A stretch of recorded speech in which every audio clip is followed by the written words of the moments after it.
They see my disability, I see my ability. They call me disabled, I call myself differently abled. There are some incidents that happen in your life.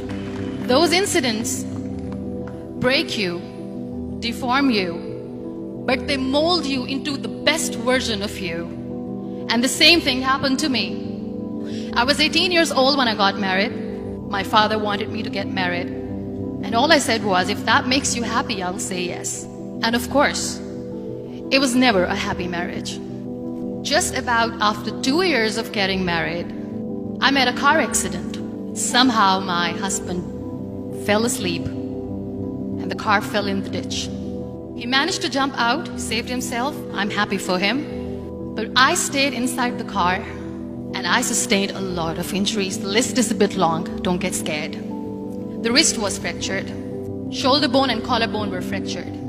My whole rib cage got fractured.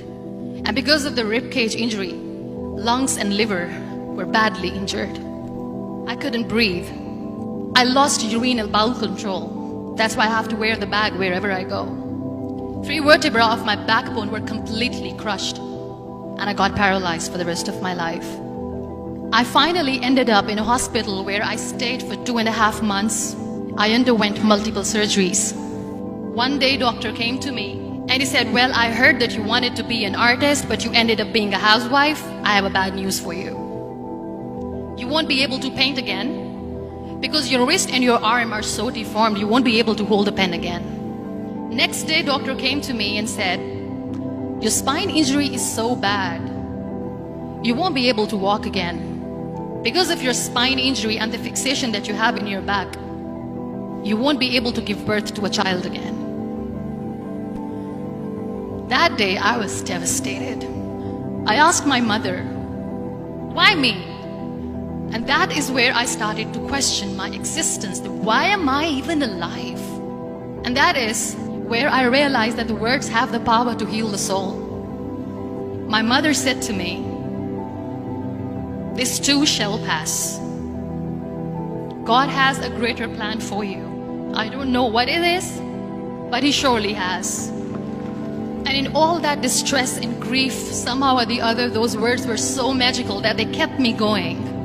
One day I asked my brothers, I know I have a deformed hand, but I'm tired of looking at these white walls in the hospital and wearing these white scrubs. I'm getting tired of this. I want to add more colors to my life. I want to do something. Bring me some colors. Bring me some small canvas. I want to paint.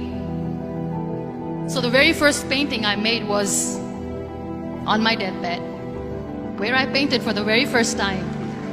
It was not just an art piece or just my passion. It was my therapy.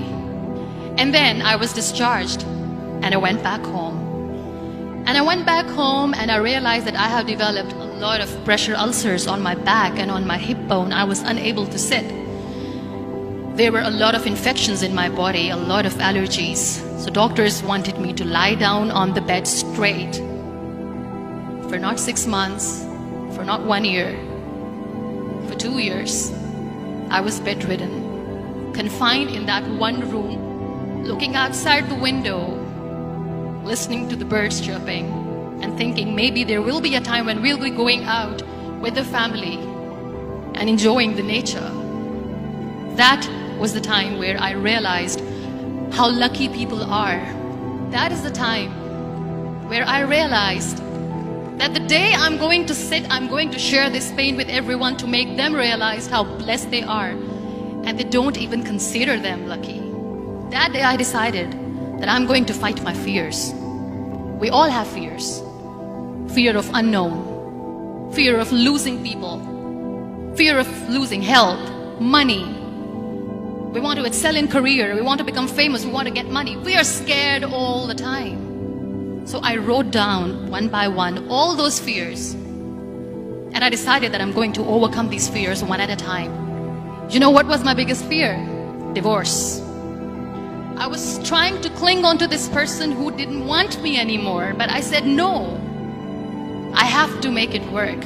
But the day I decided that this is nothing but my fear, I liberated myself by setting him free. And I made myself emotionally so strong that the day I got the news that he's getting married, I sent him a text that I'm so happy for you and I wish you all the best. And he knows that I pray for him today.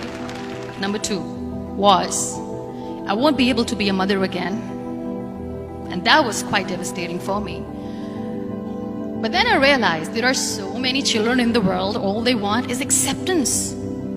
So there is no point of crying, just go and adopt one. And that's what I did. People think that they will not be accepted by the people because we, in the world of perfect people, are imperfect. So I decided that instead of starting